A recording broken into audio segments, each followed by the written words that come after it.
عالیہ جو آج کی اس محفل کی صدارت فرما رہے ہیں اور آج پہلی مرتبہ میرے دوست، میرے بھائی، میرے ساتھی، ہم نوالا، ہم پیالہ، ہم پلہ، آپ کے علاقہ کی مشہور و معروف شخصیت حضرت مولانا حافظ شیر احمد خان صاحب دامت فیوضہم کے حکم پر اور آپ کے اس مدرسہ کے منتظم حضرت مولانا قاری محمد سعد صاحب دامت فیوضہم کے حکم پر حاضری کا موقع مل رہا ہے۔ دعا ہے خالق کائنات ہم سب کا مل بیٹھنا اپنی بارگاہ میں قبول فرمائے۔ اونچی آواز سے کہتے ہیں آمین۔ میں علماء کی جوتیوں میں بیٹھنے والا، ان کی جوتیاں سیدھی کرنے والا، ان کے حکم سے بیٹھا، کوئی تقریر نہیں، زندگی رہی تو تقریر پھر کبھی صحیح۔ آج انہی کا پڑھایا ہوا سبق آپ کو سنا دیتا ہوں، لیکن تھوڑی سی توجہ چاہوں گا۔ یہ چہل پہل تھوڑی سی ختم کریں گے، آپ توجہ کریں گے۔ میں نے مختصر بات کرنی ہے، آپ حضرات تشریف رکھیں۔ حضرت قاری صاحب میرے پاس آ جائیں، میرے پاس آ جائیں۔ میں نے چونکہ کہیں اور بھی جانا ہے اور وہاں سے فارغ ہو کے میں نے سفر کر کے وہ ضلع اٹک جانا ہے، تو میں نے پہلے حامی نہیں پڑھی، لیکن ہمارے دوست حافظ شیر احمد صاحب کر کے سلمان پڑھانے چلے گئے، ہمیں پھنسا کے خود چلے گئے۔ وہ اتنے سخت ہیں کہ مجھے کہنے لگے شاہ صاحب اگر آپ نہ آئے تو میں کان سے پکڑ کے جاؤں گا۔ میں نے کہا معافی دے دو، میں خود آ جاؤں۔ آپ تو جانتی ہیں میں حکم کی تعمیل میں حاضر ہوں، استادوں کو سبق سنا رہا ہوں، آپ حضرات کو حضور کی تعریف بتا رہا ہوں۔ توجہ سے سنیں گے؟ وہ کہتے ہیں انشاءاللہ سنیں گے، وہ بلند آواز سے کہیں سبحان اللہ۔ وہ پیچھے میرے بھائی بنگلہ دیش والے، وہ افغانستان والے، اب تو افغانستان میں بھی اللہ اللہ والے آ گیا، ذرا کہو سبحان اللہ۔ یہ ساری برکت دین کی ہے اور نعرہ تکبیر کی۔ کس کی ہے؟ بولو۔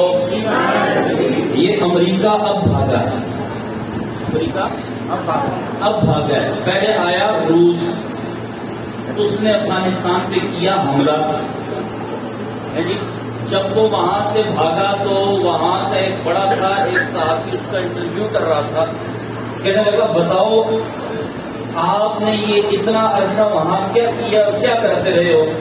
اس نے کہا جی ٹینک ہمارے پاس، میزائل ہمارے پاس، گولی ہمارے پاس، گولا ہمارے پاس، بم ہمارے پاس، طاقت ہمارے پاس، فوج ہمارے پاس، لیکن ہمیں سمجھ نہیں آتی سب کچھ ہونے کے باوجود جب مخالف سمت سے ایک آواز بلند ہوتی تھی، وہ آواز تھی نعرہ تکبیر، تو جب جواب آتا تھا تو زمین ہمیں ایسے لگتی تھی کہ پھٹے گی تو ہم اندر پھنس جائیں گے۔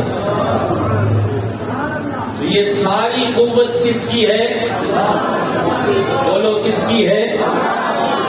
یہ وَقُلْ جَاءَ الْحَقُّ وَزَهَقَ الْبَاطِلُ، قرآن کا فیصلہ ہے، حق آ کے رہے گا، باطل بھاگ کے رہے گا۔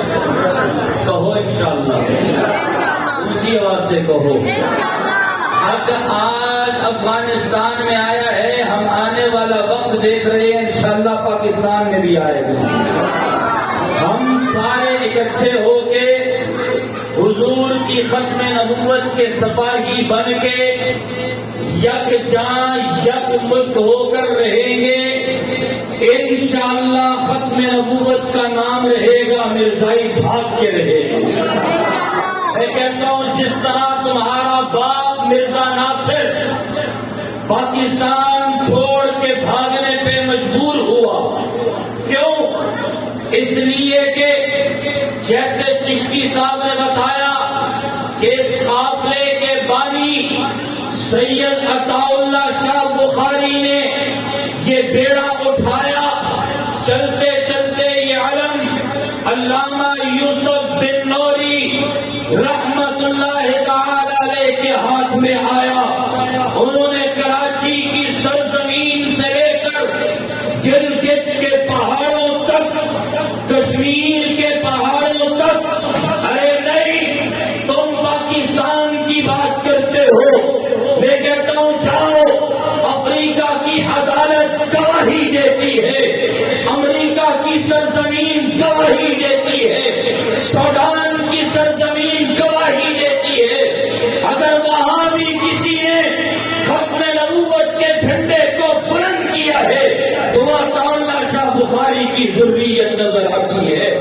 اور انشاءاللہ ان کے نام لیوا، پیر مہر علی شاہ کے نام لیوا، ثناء اللہ امرتسری کے نام لیوا، عطا اللہ شاہ بخاری کے نام لیوا، انور شاہ کاشمیری کے نام لیوا، غلام غوث ہزاروی کے نام لیوا، مفتی محمود کے نام لیوا، یوسف بن نوری کے نام لیوا، یوسف لدھیانوی شہید کے نام لیوا، خواجہ خان محمد کے نام لیوا، جب تک اس دھرتی پہ موجود ہیں.